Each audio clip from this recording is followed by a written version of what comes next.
Aujourd'hui, nous plongeons dans l'univers fascinant de la numérologie pour explorer un prénom très apprécié, Séverine. Je fais suite comme promis à un commentaire d'une Séverine sur ma vidéo du décryptage du prénom David. Alors toi, laisse-moi en commentaire ton prénom si tu veux que je l'interprète dans une prochaine vidéo. Connais-tu une Séverine ? Peut-être en es-tu une toi-même. Au-delà de sa sonorité douce et élégante, le prénom Séverine recèle des secrets. Et si je te disais qu'une simple addition de chiffres pouvait révéler des traits de caractère profonds, des talents cachés et même des défis à relever. Moi, je suis David, médium, magnétiseur, voyant, coach en développement personnel, physiquement en Normandie ou à distance dans tous les pays francophones. Et dans cette vidéo, tu vas découvrir le cœur vibratoire de Séverine à travers son nombre actif. Qu'est-ce que le nombre actif, me demanderez-vous? Le nombre actif est le nombre qui est associé au prénom, calculé en additionnant la valeur numérique de chaque lettre. C'est un peu la carte d'identité énergétique du prénom. Il nous parle de la personne telle qu'elle se présente au monde. Séverine donne 7 en nombre actif. S1, E5, V4, E5, R9, I9, N5 et E5. Ce qui donne, en résultat additionné, 7. Les qualités associées au 7 sont introspection, analyse, spiritualité, sagesse, intuition, recherche de vérité, indépendance, calme, dignité.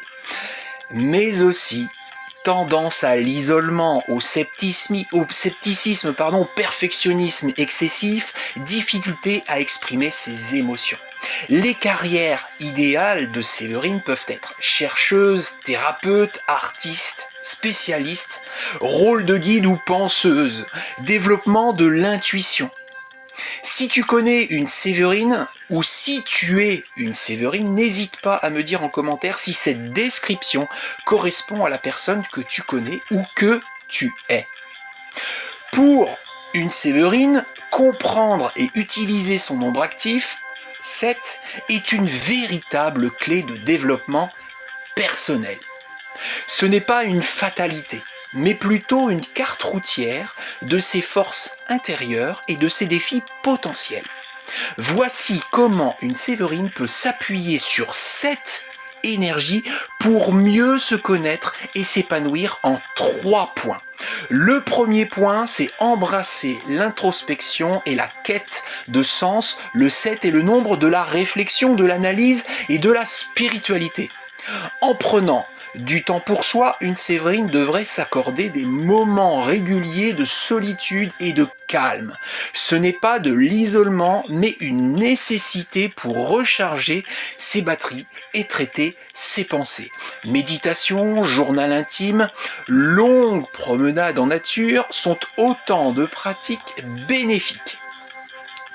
En développement aussi sa curiosité intellectuelle. Le 7 est un chercheur de vérité. Séverine peut s'épanouir en étudiant des sujets qui la passionnent, en approfondissant ses connaissances, que ce soit par la lecture, des documentaires ou des formations. La soif d'apprendre est un moteur puissant. En exploitant aussi sa spiritualité, que ce soit par une pratique religieuse, la philosophie, ou une connexion plus personnelle à l'univers, le 7 invite à explorer le sens profond de l'existence. Cela apporte une grande sérénité et clarté. Le deuxième point, c'est en développant son intuition et sa sagesse intérieure. Donc le 7 est fortement connecté à l'intuition, en faisant confiance à son feeling. Souvent, une Séverine aura une intuition très juste, même si elle a du mal à l'expliquer logiquement. Apprendre à écouter cette petite voix intérieure et à lui faire confiance dans ses décisions peut éviter bien des détours.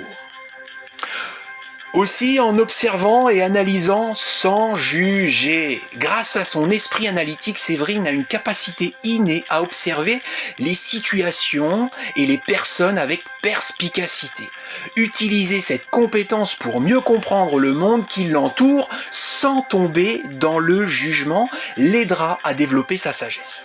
Le troisième point enfin, c'est gérer les défis potentiels du 7, chaque force a son revers, et le 7 n'échappe pas à cette règle, en évitant notamment l'isolement excessif. Bien que le besoin de solitude soit important, le 7 peut parfois glisser vers l'isolement malheureusement.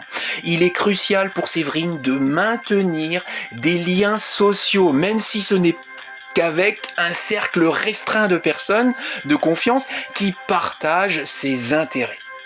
En acceptant également l'imperfection. Le perfectionnisme est une tendance du 7. Séverine doit apprendre à relâcher la pression, à accepter que l'erreur fait partie du processus d'apprentissage et que la perfection n'est pas toujours nécessaire. Fait est mieux que parfait. Donc aussi en s'ouvrant aux autres émotionnellement, le 7 peut être réservé et avoir du mal à exprimer ses émotions. Travailler sur cette ouverture, même petit à petit, permettra à Séverine de nouer des relations plus profondes et épanouissantes. Partage ses pensées et partage tes sentiments, c'est aussi laisser les autres te connaître véritablement.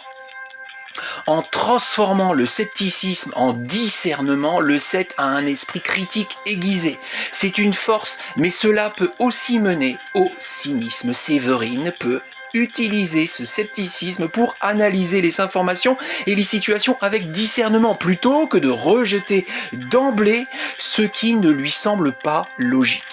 En résumé, pour Séverine, utiliser son nombre actif 7, c'est embrasser sa nature profonde de penseuse, de chercheuse et d'être intuitif. C'est se donner la permission de se retirer pour se ressourcer, de creuser les sujets qui la passionnent et de faire confiance à son intuition. En équilibrant son besoin de solitude avec une ouverture consciente aux autres et en acceptant ses propres imperfections, une Séverine peut véritablement s'épanouir et utiliser ses qualités uniques pour illuminer son propre chemin et celui des autres. À bon entendeur, Séverine!